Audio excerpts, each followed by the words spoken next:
Muy buenas tardes, bienvenidos, qué gusto verlos en una tarde de Café Conciencia, una actividad que busca pues la divulgación de la ciencia que se realiza en la Universidad Nacional Autónoma de México y en otras instituciones del país, y pues nos interesa compartirles con pues los protagonistas que hacen esta actividad, que son los investigadores, para que nos cuenten de los trabajos que realizan y sobre todo pues el impacto social que también puede tener la ciencia.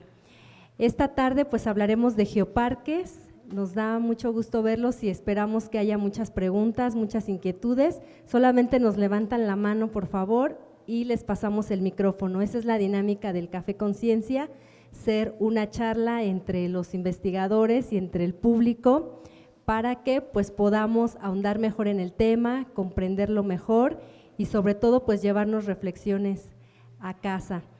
Le agradecemos mucho aquí al apoyo de los compañeros, está también hay un video que pueden encontrar posteriormente en YouTube, están transmitiendo para que después pues sigan otros temas de Café Conciencia.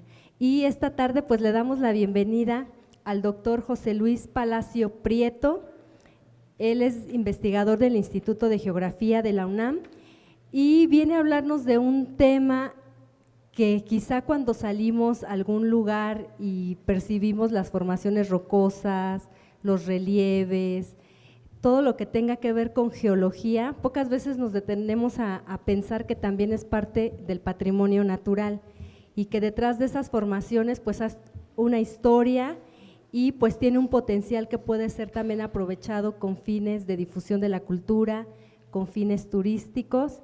Y precisamente eso es lo que han hecho el doctor Palacio y su grupo de investigación junto con otras personas para impulsar uno de los geoparques mexicanos que ya tienen reconocimiento por la UNESCO y pues eso nos da mucho gusto que los esfuerzos de diferentes sectores de la población pues concluyan con un proyecto pues importante como son los geoparques. Y doctor, a mí me gustaría empezando a explicar precisamente, ¿no?, qué implica todo este concepto que ya tiene algunos años, que empezó en Europa y que se ha extendido por el mundo, del concepto de los geoparques.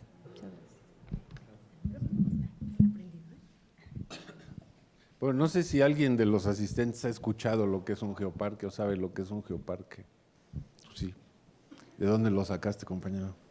Soy estudiante de Ciencias de la Tierra. Muy bien. Un estudiante de la UNAM de Ciencias de la Tierra.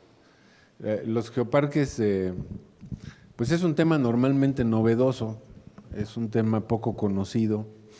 A lo mejor la primera impresión que tiene uno de un geoparque es que es un área natural protegida. No es eso.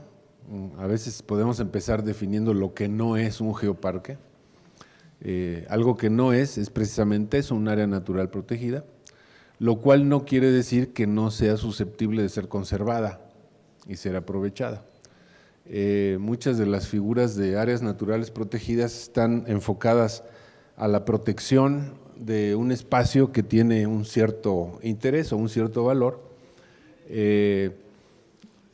sujeto a una serie de reglas de conservación y de protección, en donde normalmente la población no juega un papel importante en el sentido del aprovechamiento de ese espacio. Es decir, hay una serie de restricciones al uso de ese espacio y por lo tanto, claro, en muchas ocasiones estos parques tienen un éxito, digamos, importante porque no hay ninguna actividad humana dentro de ese territorio. Pero en un geoparque podemos empezar diciendo que aunque se trata de un parque, de un territorio que tiene un patrimonio geológico y que tiene también formas del relieve que son o que pueden ser excepcionales y que también son dignas de conservar y de promoverlas, la población en este caso juega un papel muy importante, aunque se basa en cuestiones que son del medio físico. Podemos decir que uno de los temas importantes en los geoparques es que si no hay población, no hay geoparque. La idea de estos territorios es que la población que vive en el geoparque pueda organizar el territorio con fines de su aprovechamiento, de su mejor aprovechamiento, Normalmente este aprovechamiento se logra a través de un tipo de turismo que difiere de otros tipos de turismo, se le llama geoturismo. El geoturismo sería una modalidad del turismo de naturaleza, pero que está enfocado a mostrar los rasgos que tienen que ver con la geología o que tienen que ver con las formas de relieve. Decimos con la geomorfología. La geomorfología es una disciplina que se encarga de estudiar las formas del relieve. Entonces, en los esquemas de conservación es muy frecuente que nos fijemos siempre en la parte viva de los ecosistemas, es decir, en la vegetación, en la fauna, y no nos ocupamos del resto del ecosistema. Y precisamente los geoparques intentan dar a conocer la importancia de estos otros elementos no vivos del ecosistema para que lo vivo, pues, viva, para que esté ahí. Podemos decir que todos los elementos no vivos de un ecosistema influyen en la vida de un ecosistema. Entonces, los geoparques lo que intentan también es ver de manera integral el espacio, incorporando la geología, es decir, las rocas, por decirlo muy sencillamente, las rocas, los suelos, el relieve y también la vegetación, pero también ver, además de estos elementos del medio natural, ver a la población, a la sociedad. O sea, todos estos elementos están relacionados. Todos sabemos lo que es la biodiversidad, o más o menos tenemos esa idea de lo que es la biodiversidad, pero es la diversidad de la vida, pero también existe una geodiversidad, y la geodiversidad es toda la variedad de lo que no está vivo, pero que le permite a lo vivo estar vivo. Entonces es un esquema que está necesariamente ligado. Y sabemos que la cultura está íntimamente relacionada con la biodiversidad, pero también la cultura está íntimamente relacionada con la geodiversidad. Entonces, la cultura, la sociedad, la biodiversidad y la geodiversidad, no podemos, si queremos entender lo que sucede en un territorio, estudiarlo de manera aislada, sino que tenemos que entender las relaciones que hay entre todos esos elementos. Eso es un poco lo que yo hago, que soy geógrafo, no soy geólogo, soy geógrafo, y los geógrafos nos encargamos o intentamos tratar de entender qué es lo que pasa en un territorio. No somos especialistas en rocas, no somos especialistas en diversidad, no somos especialistas en sociedad, sino intentamos ser especialistas en cómo se relacionan todas esas cosas para determinar un espacio determinado.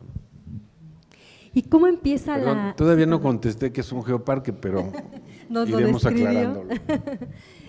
¿Y cómo empiezan los primeros geoparques? ¿Cuál fue el primero? Porque, bueno, ya posteriormente incluso la UNESCO empezó a avalar este tipo de proyectos, pero antes, ¿dónde se empezó a gestar esta idea, estas nociones de los primeros geoparques? Bueno, la idea de los geoparques es bastante nueva en términos del desarrollo de una ciencia. Hay otra serie de términos asociados a los geoparques, por ejemplo, esto que mencionaba, la geodiversidad. También hay el término de patrimonio geológico, el geopatrimonio, el geoturismo, la geoconservación, todos estos geos son conceptos que han sido recientemente desarrollados, y podemos decir que más o menos todo esto comenzó hace unas 2 décadas, a finales del siglo pasado, en los años 90, 95, 97, empezaron un grupo de geólogos en Europa, se reunió para comentar entre ellos, y dice, bueno, todo el mundo habla de la biodiversidad, porque todo el mundo podemos decir algo de la biodiversidad, pero nadie nos hace caso a nosotros que no hablamos de biodiversidad. O sea, si preguntamos qué es la geodiversidad, pues nadie va a contestar nada o se va a imaginar quién sabe qué cosas. Pero de biodiversidad todos estamos muy empapados, ¿no? Por la ecología. Sabemos que la biodiversidad sí es la vida, la vegetación, la fauna, hay que protegerla, etcétera, etcétera. Pero nadie, por ejemplo, se podría poner a pensar si hay que proteger una formación rocosa o si hay que proteger un volcán. Una vez un geofísico llegó y me preguntaba que si conocía yo alguna ley que protegiera a los volcanes. Y la pregunta suena chistosa, ¿no? Es como de proteger, ¿pero de qué? Bueno, pues a lo mejor de nosotros, ¿no? Claro, hay que protegernos de los volcanes, pero hay formas del relieve que son excepcionales, o rocas, afloramientos rocosos que son excepcionales y que hay que protegerlos de alguna manera, y deberíamos de tener leyes que específicamente, explícitamente, dijeran que hay que protegerlas. Tenemos una ley, la Ley General del Equilibrio Ecológico y Protección Ambiental, que es la ley, digamos, que rige básicamente la protección y la conservación de la biodiversidad. Pero no se habla en ningún momento de los suelos, de la geología, de las formas de relieve. Lo tenemos muy parcial. Pero también las rocas hay que conservarlas, también las formas del relieve que son ejemplares hay que conservarlas. Para poner un ejemplo, muchos de ustedes seguramente han entrado alguna vez en alguna gruta, en alguna caverna. Muchas cavernas están protegidas, son espacios protegidos a manera de parques nacionales, aunque en muchas ocasiones no se diga explícitamente que se conserva por las formaciones que tiene en su interior o por algunos otros aspectos físicos de estos entornos. Por poner otros ejemplos, la Peña de Bernal, que también es un ejemplo muy conocido, o los prismas basálticos que hay en San Miguel Regla, en el estado de Hidalgo, son lugares excepcionales que hay que proteger porque son ejemplares, porque son únicos en algunos casos. Entonces, los geólogos dijeron, tenemos que promover algún mecanismo para proteger ese patrimonio que está muy descuidado en las leyes. Y entonces empezó en Europa un movimiento en 4 países, España, Francia, Alemania y Grecia. Cada uno desarrolló una idea de geoparque y conjuntamente en el año 2000 se formó una red europea, la Red Europea de Geoparques, que fueron 4 geoparques inicialmente en este movimiento. En Europa hoy hay 70 geoparques. En el año 2004 inició una red mundial de geoparques, primero fue la europea, pero había muchos otros países interesados en participar en este movimiento, entonces se forma en el 2004 una red mundial de geoparques que empezó con alrededor de 27 geoparques y hoy en día tiene 127 geoparques en 35 países. Y afortunadamente en el caso de México somos ya miembros de esta red mundial, de la red global de geoparques. Somos 2 geoparques los que existen en este momento, que están reconocidos por la UNESCO, de los cuales podríamos hablar en algún momentito. Justo esa era la siguiente pregunta, doctor. ¿Cómo se empieza a gestar el proyecto de impulsar ya formalmente un geoparque aquí en México? Que finalmente, bueno, 2 y hay otras propuestas por ahí, pero 2 que recientemente, bueno, hace poco menos de un año, fueron reconocidos por la UNESCO, pero ha sido una labor de muchos años, ¿no? que les llevó a generar el proyecto, ubicar los lugares con este potencial y llevarlo finalmente a propuesta ante la UNESCO. Bueno, yo he estado trabajando en el tema de los geoparques ya desde hace algunos años. Mi primer acercamiento con los geoparques fue en el 2001, cuando los geoparques europeos todavía estaban nuevecitos y todavía no existía todavía la red mundial. Mi acercamiento fue a través de la Unión Geográfica Internacional, que es un organismo que agrupa diferentes asociaciones de geógrafos en más de 70 países del mundo. Entonces a mí me tocó participar en las primeras reuniones de geoparques y me interesó porque es un tema sumamente geográfico. Yo diría que un geoparque no es un parque geológico, sino es un parque geográfico, porque tiene que ver con cuestiones geológicas, con cuestiones de vegetación, de fauna y sobre todo cuestiones de población. Entonces yo ahí empecé a trabajar, después estuve perdido un poquito en la burocracia universitaria, tuve varios años haciendo funciones administrativas y a partir del 2012 regresé al Instituto de Geografía, sigo ahí, y surgió la posibilidad, surgió una inquietud, fíjense cómo empezó, con unos historiadores y arqueólogos del CIESAS, del Centro de Investigaciones y Estudios en Antropología Social, el CIESAS, que ellos hacían mucho trabajo arqueológico en la zona de la Mixteca Alta, en Oaxaca, de la cual vamos a hablar más adelante, y decían, bueno, nosotros necesitamos tener un marco general, natural, del entorno en donde estamos trabajando. Entonces necesitamos a alguien que nos describa digamos, las características geográficas generales de este territorio. Y entonces empezamos a trabajar con ellos ahí. No sé si conocen ustedes la Mixteca Alta. ¿Hay alguien de Oaxaca en la audiencia? ¿Nadie? Pues raro que no haya nadie, pero bueno. La Mixteca Alta es un territorio que está, digamos, más o menos a hora y media. Si van por la carretera de Cuota, pasan Tehuacán, pasan Puebla, pasan Tehuacán y rumbo a Oaxaca, 1 hora y media antes, unos 100 kilómetros antes de Oaxaca, estamos en la Mixteca Alta. Y si han pasado alguna vez por la carretera de ahí, hay una característica que distingue mucho a la Mixteca Alta, que es una zona profundamente erosionada. Los suelos han sido utilizados durante miles de años.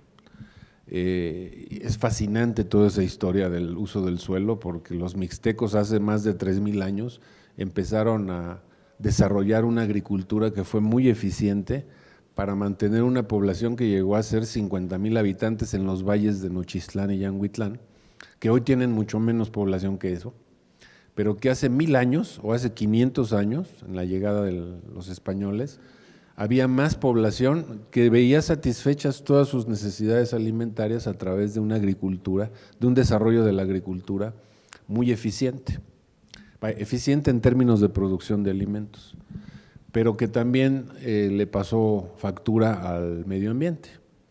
Es decir, los mixtecos lo que hacían era desarrollar terrazas agrícolas para cultivar, pero claro, esas terrazas, pues las terrazas agrícolas, si ustedes han visto en las laderas de las montañas o en el fondo de los valles, esas acumulaciones de sedimentos y de tierra se utilizan para cultivar esos terrenos, pero claro, esa tierra, por decirlo así, que se junta en las terrazas, pues viene de alguna parte, ¿no?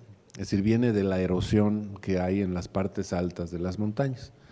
Entonces, toda esa tierra que se acumula en las terrazas permitía desarrollar una agricultura que permitió el desarrollo de la población de una manera extraordinaria en todos esos lugares. Entonces, el desarrollo demográfico, el desarrollo agrícola y el deterioro ambiental iban de la mano.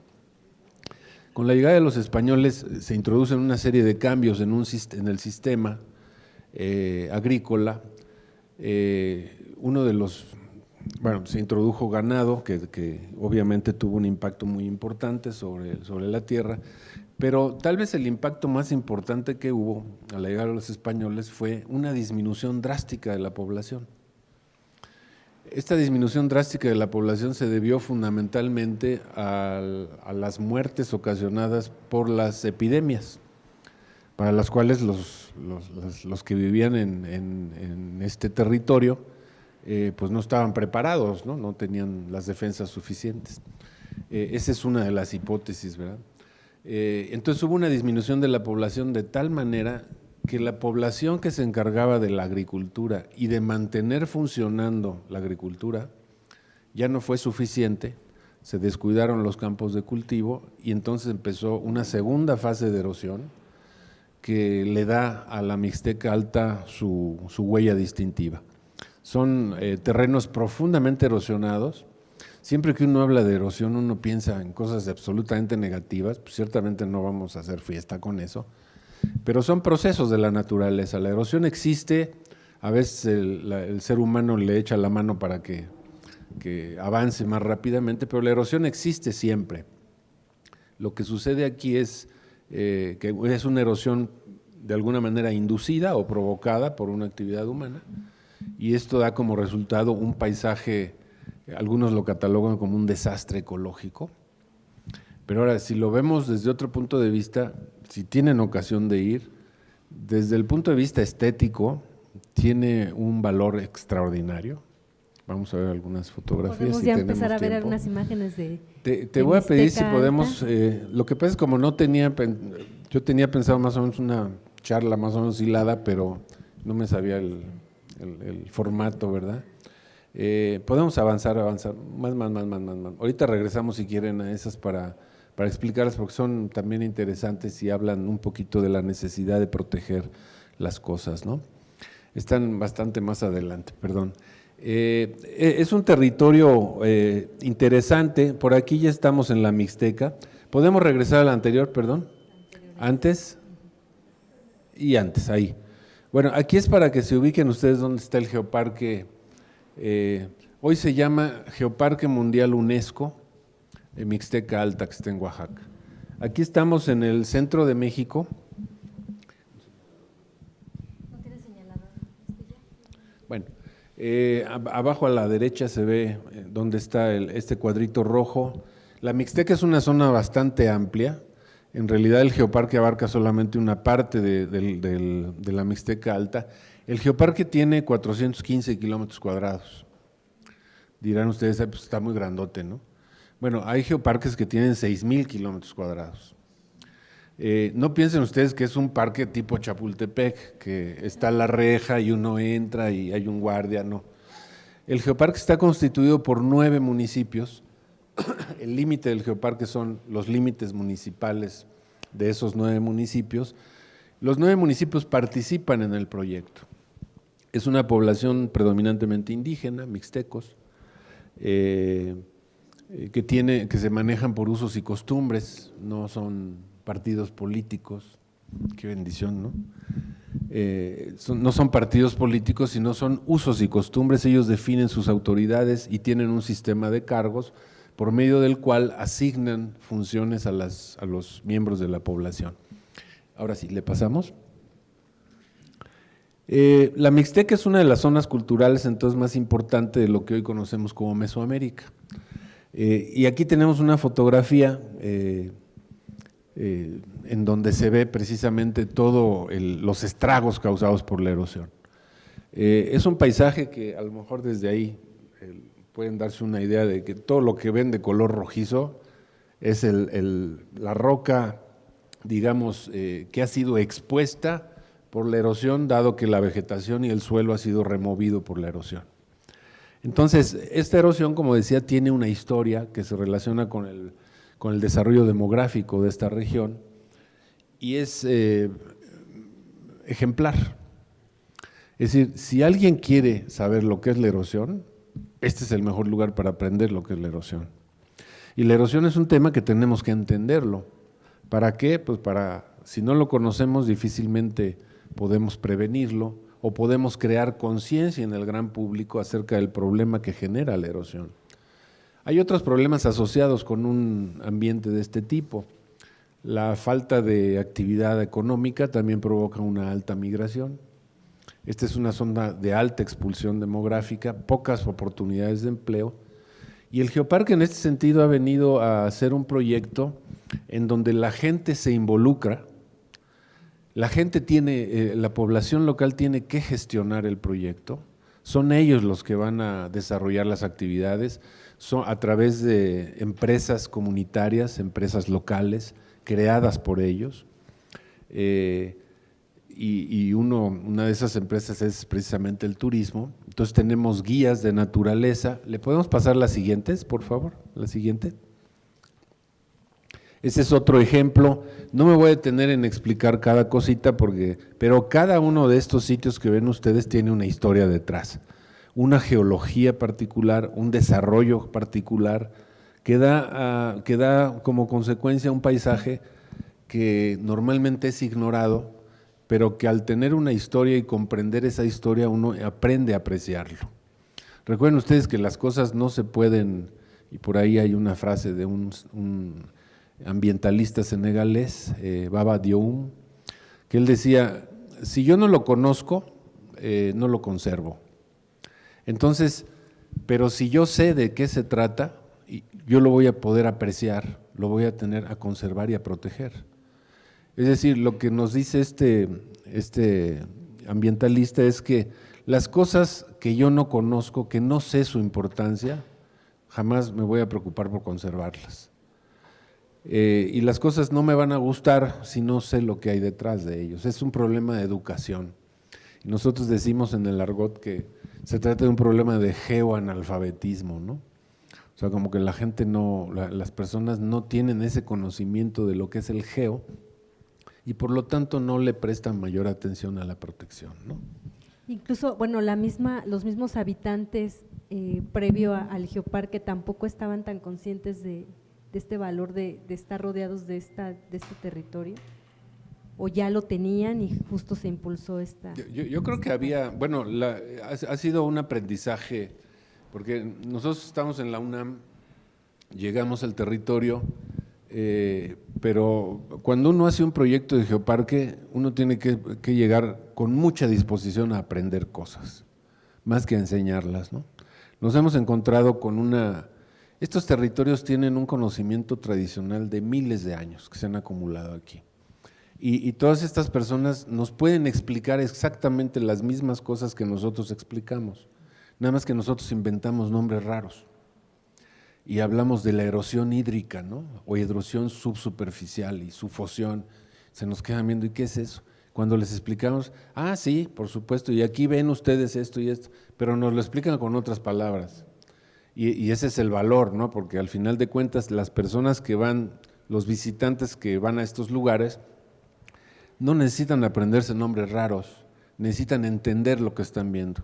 Y nuestros mejores guías son precisamente la gente de las localidades, ¿no? Que tienen un conocimiento tradicional extraordinario, de lo cual hemos aprendido nosotros mucho, y que ha impulsado la idea de este geoparque en particular. Yo estoy convencido de que pudo ser reconocido por la UNESCO gracias a la parte cultural representada por la población y todo este conocimiento tradicional que tenían, ¿no? ¿Cómo definieron el espacio regional del geoparque? Sí. Ese es un gran tema, ¿no? Cómo definir el espacio. Nosotros empezamos a trabajar en un municipio que es Santo Domingo Yanguitlán. Ustedes saben que Oaxaca tiene municipios más o menos de este tamaño, ¿no? Tiene 570 municipios, me parece. Es decir, 1 de cada 5 municipios en este país está en Oaxaca. Son municipios muy pequeños, algunos de 20 kilómetros cuadrados con 200 habitantes. Imagínense lo que es eso. Entonces, empezamos a trabajar en Santo Domingo Yanguitlán, que dicho sea de paso tiene un convento dominico extraordinario, que está en la ruta de los conventos dominicos de la Mixteca Alta. Y en este lugar entonces empezamos a encontrar sitios interesantes desde el punto de vista educativo. Es decir, nosotros, el tema del geoparque es erosión, geopatrimonio y cultura. Pensamos que la cultura y el patrimonio geológico es, junto con la erosión, los grandes atributos de este territorio. Entonces, en el momento de ir explorando, digamos, y reconociendo los sitios de interés, a lo que llamamos geositios, estos geositios o sitios de interés geológico y del relieve, etcétera, empezamos a encontrar muchos sitios, pero que ya no estábamos dentro del municipio, lo cual no era raro porque el municipio era bastante pequeño. Entonces comenzamos a hablar con las autoridades de otros municipios, e inclusive dimos muchas pláticas, hemos dado muchas pláticas a la comunidad. Era muy interesante ver cómo después de las pláticas se nos acercaban los habitantes de ahí y nos decían, oiga, profe, véngase a mi rancho porque le quiero enseñar un geositio. Y nos enseñaban sus geositios, es decir, ya tenían en la cabeza la idea de que había lugares interesantes que mostrar. Y algo que sucedió también que fue muy importante es que la gente empezó a ver lo que tenía a su alrededor con otros ojos. Cuando dijimos, es que esto es como un museo de la erosión, dijimos nosotros, mucha gente se ofendió. Digo, ¿cómo? Es que pues, nos estás quemando aquí con que nuestro territorio está erosionado, somos un desastre. Dice, no, espérate, pero es una cosa extraordinaria lo que tienen aquí. Porque la erosión tiene una historia milenaria que hay que entenderla, porque se relaciona con otros elementos del entorno, es decir, es un ejemplo didáctico extraordinario para que vengan las personas a aprender de él, estudiantes y público en general. Entonces hemos tenido muchos visitantes, principalmente estudiantes de todos los niveles, desde preescolar hasta universidad. Yo llevo 2 grupos al año a este lugar a entender lo que es la erosión. Las formas de relieve son extraordinariamente hermosas, ¿no? Aunque lo hermoso es difícil de definir, pero hay que verlo con otros ojos esto. Entonces, las personas empezaron a decir, bueno, yo nunca había pensado que esto tuviera alguna relevancia y ahora resulta que es importante y vienen hasta del extranjero a visitarnos, porque es un lugar excepcional. Y les digo, la parte interesante del paisaje es sin lugar a dudas uno de los atractivos, pero también sin lugar a dudas, tal vez la parte más interesante es ver cómo la población convive con su entorno, ¿no? Y ahí están los aprendizajes importantes. Entonces empezaron a ubicar pequeños municipios y al final, ¿cuántos municipios abarcaron ya la región? ¿Geoparque se planteó así? Así es, empezamos con 1 y acabamos con 9. Y los 9 fueron los que configuraron la propuesta del geoparque, lo cual hubo un trabajo de 4 años, no es algo que se nos ocurrió y mañana ya somos geoparque. Hay muchísimo trabajo que hacer antes de proponerle a la UNESCO de ser candidatos para presentar una propuesta a la UNESCO, que es un proceso muy complejo, ¿no? Muy y mucho tiempo, que podemos hablar de eso más adelante. Ya lo platicaremos. Hay aquí unas preguntas por acá.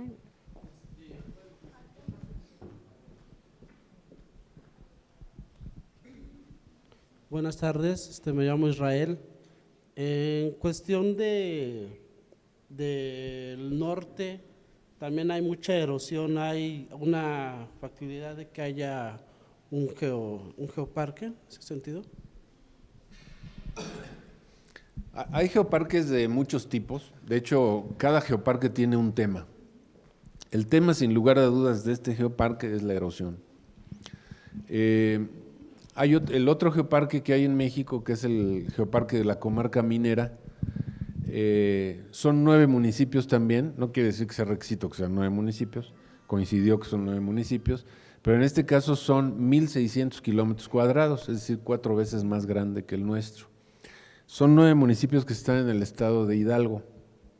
Y imagínense que dentro del geoparque está la ciudad de Pachuca.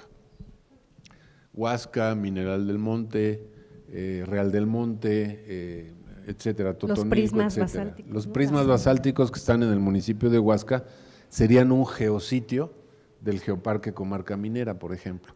Pero como ustedes saben, la Comarca Minera fue una zona de importancia mundial. La extracción de plata en ese lugar, durante el siglo XVIII, en el siglo XVIII las vetas más importantes a nivel mundial estaban en ese lugar y se explotaron, al grado de que de toda la plata que conocemos hoy en el mundo, se piensa que el 6% de toda esa plata viene de la zona de Real del Monte, de toda la plata que ustedes vean.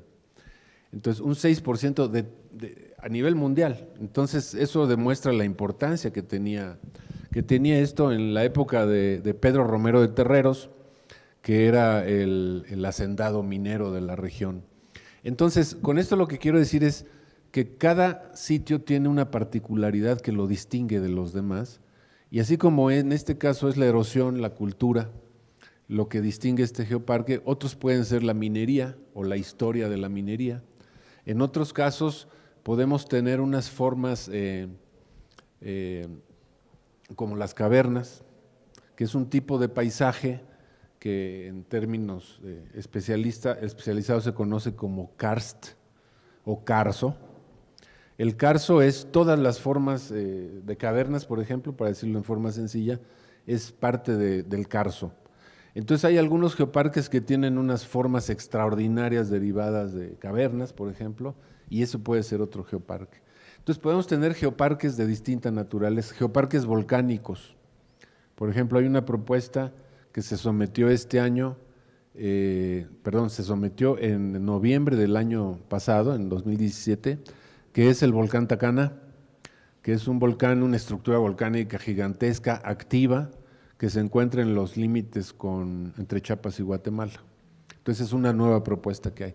La Huasteca Potosina, tal vez conozcan ustedes, el sótano de las golondrinas es un geositio dentro de ese espacio que también se está trabajando para proponerlo como geoparque a nivel mundial. Entonces hay muchos lugares que tienen estos atractivos, ¿no? Y seguramente ustedes conocerán algún sitio, seguramente conocen algún geositio, con toda seguridad. Seguro en el norte, ¿no? Habrá ahí también alguna Ahorita les mostraríamos posibilidad. si hay tiempo. ¿Hay alguna otra pregunta? Por ahí había levantado la mano. ¿Por acá? ¿No? ¿Qué beneficios tiene para el país que la UNESCO reconozca que hay un espacio geoparque? Exacto. Bueno, como saben ustedes, la UNESCO es una no sé cómo llamarle, si dependencia o es parte de las Naciones Unidas, que es precisamente la Organización de las Naciones Unidas para la Educación, la Ciencia y la Cultura. De ahí vienen sus siglas, la UNESCO. Y la UNESCO es uno de los principales organismos que reconoce el valor patrimonial tanto del patrimonio cultural como patrimonio natural. Está la lista del patrimonio mundial, que tal vez ustedes conozcan. El Centro Histórico de la Ciudad de México está inscrito en esa lista del patrimonio mundial, el lago de Xochimilco también. México tiene muchos sitios inscritos en esa lista de patrimonio cultural, pero también hay otra forma de reconocer ese patrimonio, también a través de la UNESCO, de un programa que se llama El Hombre y la Biosfera.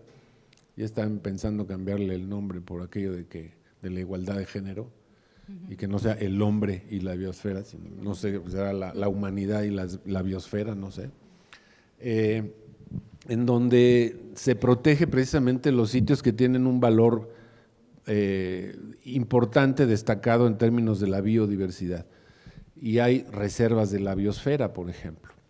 Entonces, las reservas de la biosfera están encaminadas a reconocer este valor de la biodiversidad en todo el mundo. Entonces, hay muchos lugares que se protegen de esta manera. ¿Qué ventaja tienen estos? Bueno, por un lado, hay un organismo internacional que previene acerca de la importancia de conservar ese entorno, y eso es bueno. Nos ayuda a decirle a las personas, miren, este territorio ha sido reconocido internacionalmente, vengan a visitarlo y aprendan. Tenemos una posibilidad de educar a personas a través de los valores de ese lugar. Pero también en el caso de los geoparques, uno de los beneficios que se busca es que los turistas que visitan esos lugares tengan una experiencia vivencial que les permita entender lo que hay en ese lugar, que permita valorar las culturas locales y, ¿por qué no?, también que dejen un beneficio económico a las localidades, a las comunidades. Entonces, todo un conjunto mientras más áreas protegidas o áreas reconocidas internacionalmente tendríamos muchos más elementos para poder proteger nuestro ambiente. Y otro ejemplo que quiero poner, nosotros trabajamos 4 años en este lugar y, para decirlo muy coloquialmente, nadie nos pelaba. Cuando íbamos a oficinas de gobierno y decíamos, oye, es que queremos apoyo para el geoparque. Dice, pues, ¿qué es eso de geoparque, no? O sea, la gente no sabe de geoparque. Entonces, si la gente no se interesa por los geoparques, los políticos no nos ayudan nunca.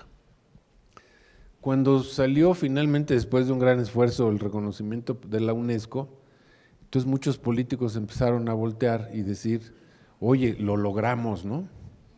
Era como la mosca en el arado, ¿no? Y dice, bueno, pues sí, qué bueno que se dieron cuenta por lo menos. Y entonces ahora hay iniciativas en el Congreso de la Unión que hay 2 iniciativas que me parecen importantes. Una, que piden presupuesto para los geoparques, para el desarrollo de geoparques en México. ¿A partir de qué? A partir del reconocimiento público de la UNESCO. Y un segundo punto que me parece muy importante, ya existe una iniciativa de ley para modificar la Ley General del Equilibrio Ecológico y Protección Ambiental, de manera que se puedan incorporar de manera explícita a los geoparques y a la geodiversidad como sujetos de protección. Entonces, son cambios que son tangibles, son cambios que son intangibles, algunos de ellos, pero me parece que en la medida que tengamos una legislación más adecuada y un reconocimiento público más abundante, el reconocimiento político se puede traducir en una mejor inversión para estos lugares, en donde finalmente son las comunidades las que se benefician. Entonces son finalmente proyectos de desarrollo local, de desarrollo sustentable local, que lo que se busca es finalmente encontrar mejores oportunidades para la población local, ¿no? ¿Le pueden pasar las siguientes?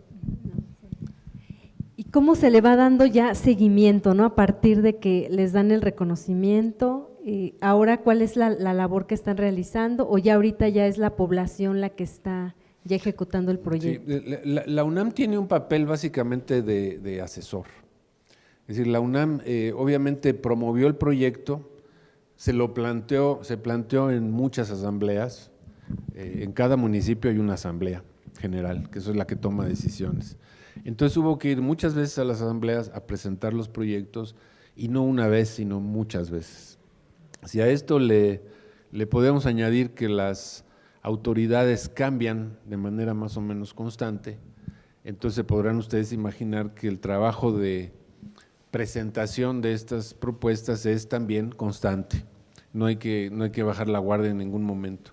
Este es un trabajo que nos llevó 4 años, las comunidades lo adoptaron y otro concepto que en los geoparques es muy claro es que los geoparques siempre tienen que tener un enfoque de abajo hacia arriba, bottom up dicen en inglés, ¿no? ¿Qué quiere decir esto? Bueno, que debe ser la población la que proponga el geoparque. La población se tiene que organizar para manejar el geoparque. El geoparque es gestionado por la población.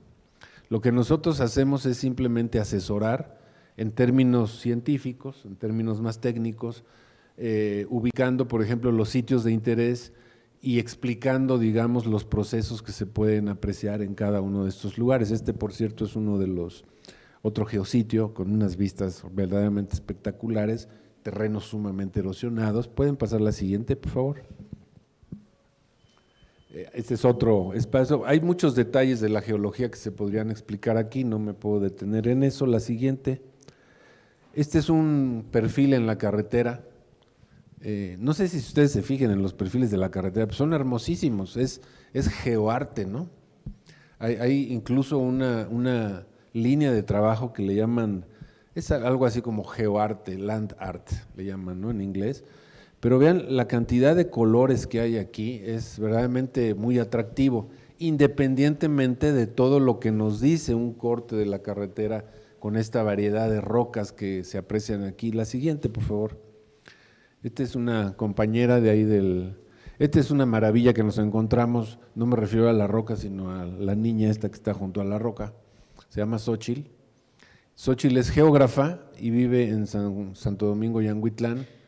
Y bueno, ella ha sido como la organizadora principal del geoparque en la localidad. Es la jefa de los guías, la que organiza los recorridos, la que organiza todos los itinerarios y arregla las comidas con las comunidades, etcétera, etcétera, ¿no? La siguiente. Estos son algunos suelos que hay ahí sepultados. Cada una de estas fotografías tiene una historia detrás, de la cual se puede ir aprendiendo sobre ciencias de la tierra, que finalmente los geoparques tienen ese digamos, objetivo de poder hacer del uso público, digamos, del dominio público a las ciencias de la tierra, a la geología, a la geografía, a la geomorfología y otras ciencias afines. ¿Hay alguien que le cambie más? Ok. Estos son nuestros guías, que son extraordinarios, son nuestros guías de naturaleza. Ahí están junto a uno de los paneles explicativos, son paneles que nosotros diseñamos, los contenidos están diseñados por nosotros. Las casetas que ven ustedes aquí fueron construidas por los alumnos del taller de carpintería de la secundaria local. Es decir, como no teníamos dinero, pues teníamos que tener la solidaridad de la gente. Y ese es un ejemplo, ¿no? de cómo es un proyecto común, es un proyecto comunitario. Nuestros guías que participan en las explicaciones, que son muy profesionales, algunos de ellos no fueron a la escuela, algunos de ellos son analfabetas, pero ustedes saben que ser analfabeta y ser ignorante son dos cosas muy diferentes, ¿no? Y el conocimiento que tiene esta gente es verdaderamente extraordinario. La siguiente es otra de nuestras guías en uno de los recorridos. La siguiente. Le podemos… Esta es una diapositiva que nos muestra 3 de los templos dominicos extraordinarios del siglo XVI que hay en la zona, que obviamente se le puede encontrar el lado geológico a los conventos, ¿no?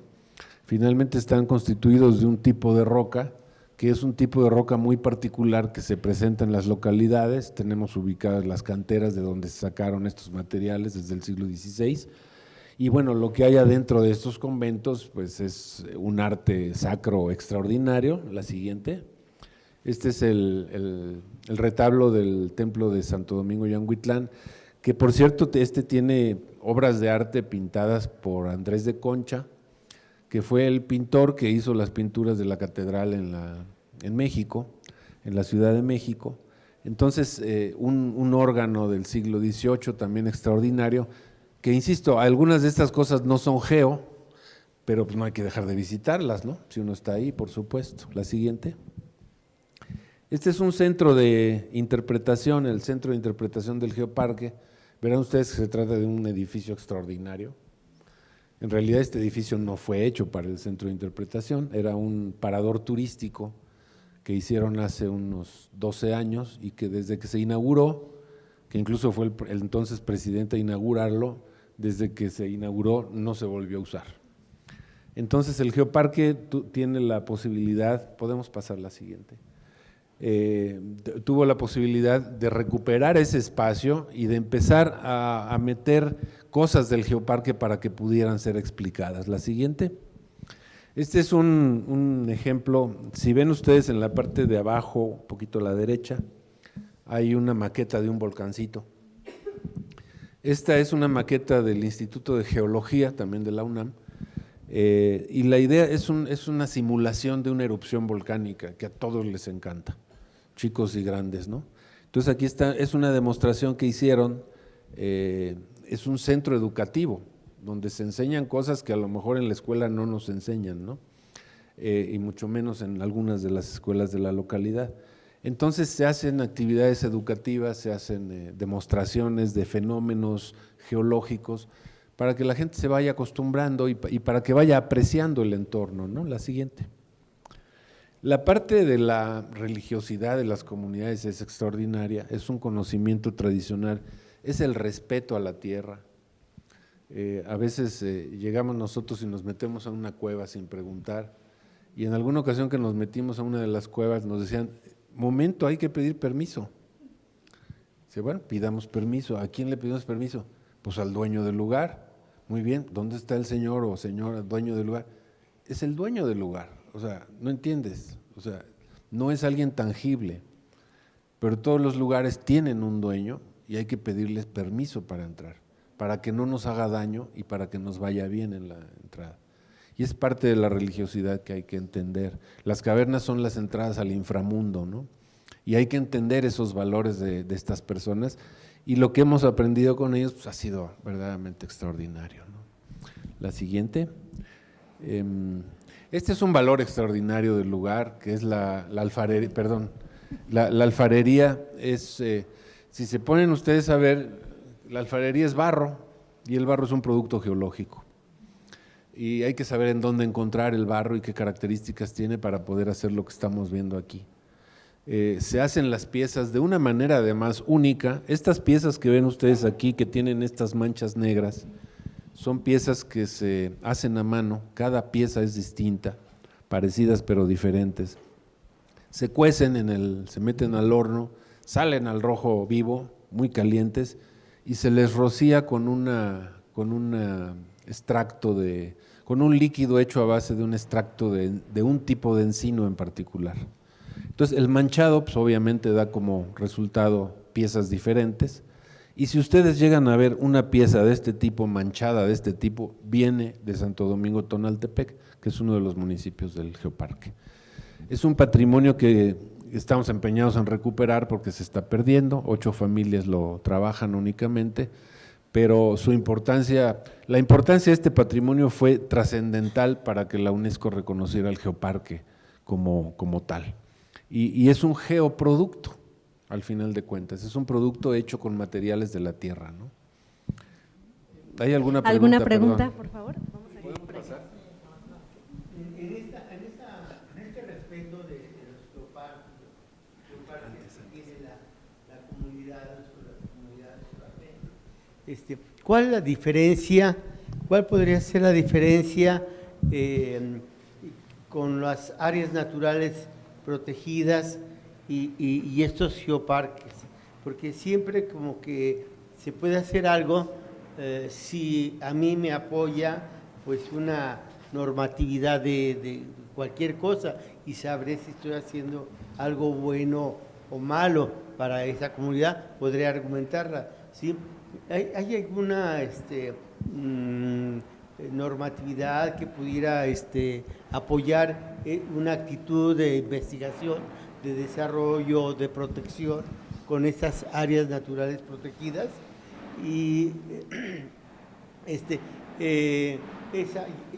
creo que esto de parte ya lo entendí, cómo puede darse el dimensionamiento de este geoparque, pero a mí sí un poquito me brinca allí la autoridad, quién es la autoridad para la protección de estos geoparques. ¿Cómo es la gestión y si los lineamientos los ha marcado la UNESCO para decir Digamos, hay que tener claro que no son áreas naturales protegidas, son territorios que están abiertos al uso, pero siempre que sea un uso y aprovechamiento sustentables. Que esa es tal vez la principal diferencia con un área natural protegida, que están dedicadas básicamente a la protección. Y en muchas modalidades de áreas naturales protegidas, si no hay población dentro del territorio, mejor. En este caso, si en el geoparque no hay población, no hay geoparque. Tenemos que tener población. Puedo poner un ejemplo muy rápido, Sí, conocen claro que tal sí. vez el Pinacate. El Pinacate es una zona volcánica maravillosa que está en el extremo norte de Sonora y que colinda con Arizona, con Estados Unidos. Es un campo volcánico extraordinario, en un desierto, el gran desierto de Altar, con dunas de arena muy activas y demás, que inclusive ha sido utilizado por la NASA para hacer sus ensayos, para sus viajes a Marte. Es verdaderamente un lugar increíble, con todos los atributos para hacer geoparque, solamente les falta uno, la población. O sea, no hay población, hay 50 personas viviendo en un territorio de 7,000 kilómetros cuadrados. Entonces no es factible hacer un geoparque en esas condiciones. Esa es una de las grandes diferencias con las áreas naturales protegidas. Ahora, el problema de la falta de una legislación adecuada para estos geoparques es evidente. Y afortunadamente hay un indicio de que ya hay una propuesta de que se incorpore esta figura en la legislación ambiental. Y habrá que trabajar sobre aspectos más específicos. La UNESCO lo que hace es definir al geoparque. Necesitamos un patrimonio geológico relevante e incluso de interés internacional, y necesitamos población que sea la beneficiaria de este patrimonio y que lo pueda promover de una manera adecuada. Uno de los puntos principales que evalúa la UNESCO es tener un sistema de gestión dentro del geoparque, porque podemos tener todo, pero si no sabemos cómo manejarlo y garantizamos una sustentabilidad en el geoparque, la UNESCO nunca le va a dar al geoparque un reconocimiento, ¿no? Pues bueno, estamos en Café Conciencia y ya vamos a ir casi cerrando la charla. Por acá había una pregunta. Hola, buenas tardes. Por lo que entiendo, los geoparques, una ¿cómo se llama? Y característica importante es la gente, ¿no? Hablando de la cultura mexicana, ¿hay leyendas sobre los geoparques? En México estamos rodeados de leyendas, ¿no? Y ahí está el Popo y el Ixtla y los prismas y todo. Sin lugar a dudas, e inclusive en geología hay una rama que le llaman la geomitología, es decir, los mitos y las leyendas basadas en hechos geológicos. Todo el mundo conoce la leyenda del Popo, ¿no? el Popo y el Iste y la Mujer Dormida y demás. En estos lugares hay infinidad de leyendas, infinidad de cuentos, de tradiciones que nos van describiendo y que están muy relacionadas curiosamente con la geología, ¿no? Todas estas formas del relieve que tenemos, las cavernas que son el lugar, la entrada al inframundo, que en todos los lugares necesitamos pedirle permiso al dueño del lugar, ¿no? Que es espiritual, que es cuando hacen la primera siembra o cuando van a empezar a sembrar, se hace una ofrenda a la tierra para pedir que ese año haya una buena cosecha, ¿no? Es un lugar también en donde se cosecha mucho maíz criollo, en donde el maíz transgénico no ha penetrado en muchas de estas localidades. No tengo una fotografía, pero yo en mi vida había visto este tipo de mazorcas de colores, a lo mejor ustedes sí, pero hay mazorcas de qué color quieren, del que quieran, rojas, rosas, amarillas, negras, azules, no sé, es verdaderamente es un patrimonio extraordinario, pero que además esta gente está haciendo un enorme trabajo manteniendo ese banco de semillas, ¿no? Que se protege de las influencias externas. Entonces la cultura es lo que cuenta, al final de cuentas. Y esta parte de las leyendas siempre animan las pláticas, ¿no? Y las discusiones y los recorridos, sobre todo cuando lo cuentan las personas, chicos, medianos, grandes, muy grandes, que es una parte muy rica de esto, ¿no? Y para los que queremos visitar este geoparque, ¿cómo es? Hay una página de internet donde Sí. puedan ver los recorridos y ver qué áreas le interesan a uno visitar. Bien, si quieren, bueno, nada más está muy rápido. Este es un artista, un alfarero que vive ahí en Yanguitlán. Manuel Reyes ya tiene un reconocimiento internacional con su obra. A mí muchas cosas de las que hace no me gustan, pero eso no quiere decir que no sea extraordinario lo que hace. Yo no sé mucho de esto, pero ahí tienen algunas de las figuras que hace. ¿Con qué? Con barro, que es un producto geológico. La siguiente, por favor. Estos son algunos de los productos del geoparque. Se alcanzan a ver por ahí algunas mazorcas, algunas fotografías. La siguiente, son los geoproductos, ¿no? Del geoparque. También un comercial muy breve. La universidad, quiero decir que a través del Instituto de Geografía asesoró al Geoparque Mixteca Alta y a través del Instituto de Geofísica asesoró al proyecto de la comarca minera, los dos únicos geoparques mexicanos que hay reconocidos por la UNESCO. A raíz de esto han pasado muchas cosas, pero una de las cosas es que la UNAM recibió un reconocimiento del Congreso de la Unión.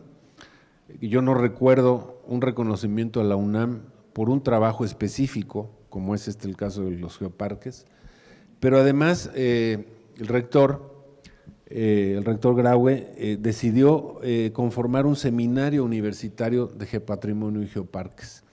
Este seminario es un seminario que está iniciando apenas.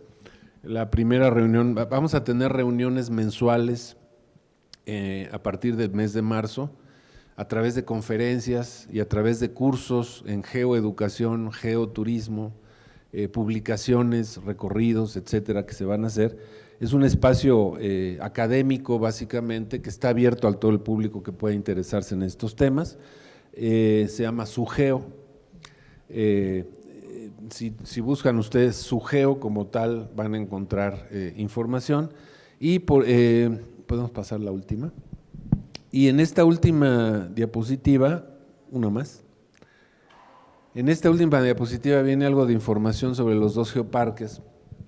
Estamos en Facebook, como tiene que ser. Yo soy absolutamente impermeable a esa tecnología, pero sé que hoy es lo de hoy, ¿no? Tenemos una página web en el Geoparque Mixteca Alta y también en el Geoparque Comarca Minera. Entonces, si ven ustedes www.geoparquemixtecaalta.org, ahí encuentran información del geoparque, encuentran videos, encuentran senderos, geosenderos, recorridos, y hay un contacto. Si ustedes se contactan con nosotros a través de esta página o a través de Facebook, podemos organizar una visita, ya sea en grupo, sea individual. Estamos haciendo visitas de manera constante. Es un recorrido, son 5 horas para llegar al geoparque y ya estando allá uno puede hacer sus recorridos de 1, 2, 3, hasta un mes se pueden quedar ustedes viendo cosas sin repetir un solo día, ¿no? Hay mucho que ver. Lo mismo en Comarca Minera, que es mucho más accesible, está a 1:30 de aquí de la Ciudad de México, también con unas formaciones extraordinarias. Entonces, si están interesados, con todo gusto, ahí los esperamos. Y hay una pregunta, por favor, adelante.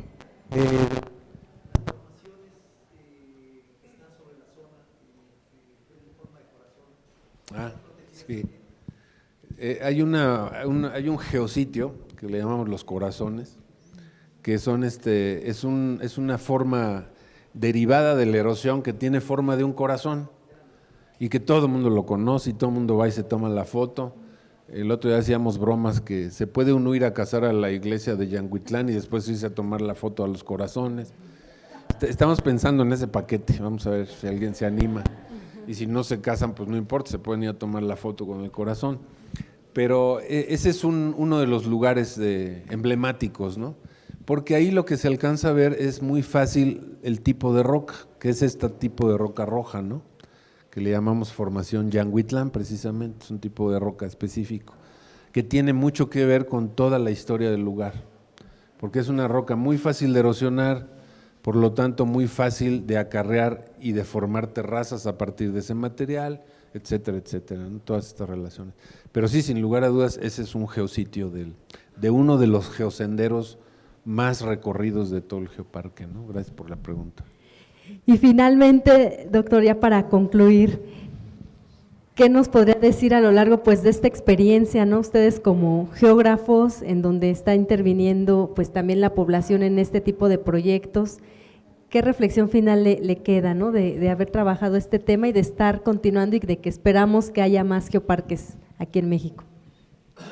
Bueno, para mí este es el tema más interesante que he trabajado en toda mi vida académica, ¿no? Yo llevo varios años en la UNAM. Es el mejor ejemplo de en lo que puede contribuir un geógrafo, en no dejar nada de lado, de ver cómo la roca está relacionada con el conocimiento tradicional.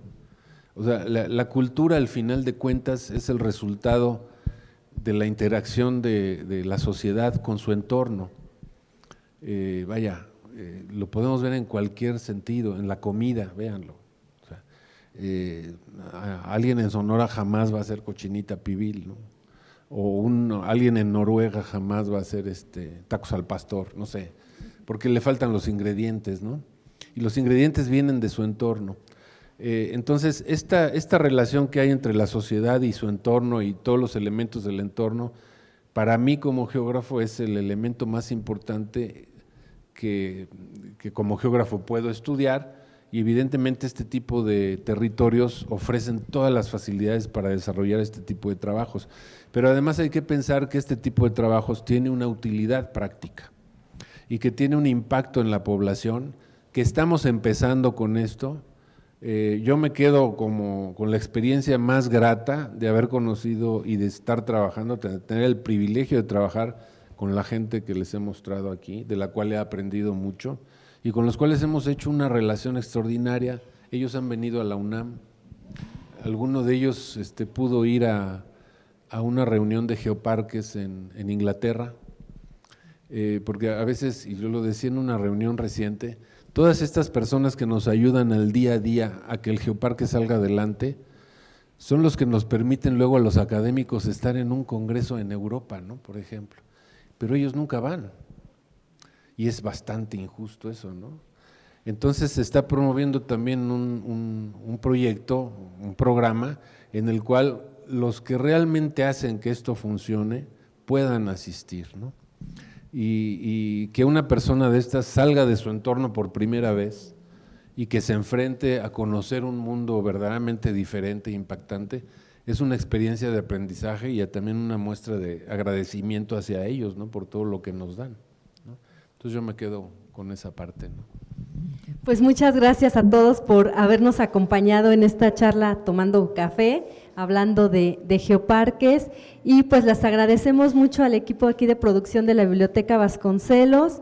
Yo soy Claudia Juárez, de la Dirección General de Divulgación de la Ciencia de la UNAM, El Café Conciencia es una colaboración entre nuestra dirección y entre la Biblioteca Vasconcelos, y en 15 días, el martes 27, estaremos por aquí en otra charla de café hablando de un tema pues también importante de charlar, que es el suicidio. Entonces, los esperamos en 15 días a estas charlas y les agradezco mucho su presencia. Muchas gracias, doctor, y un aplauso para todos.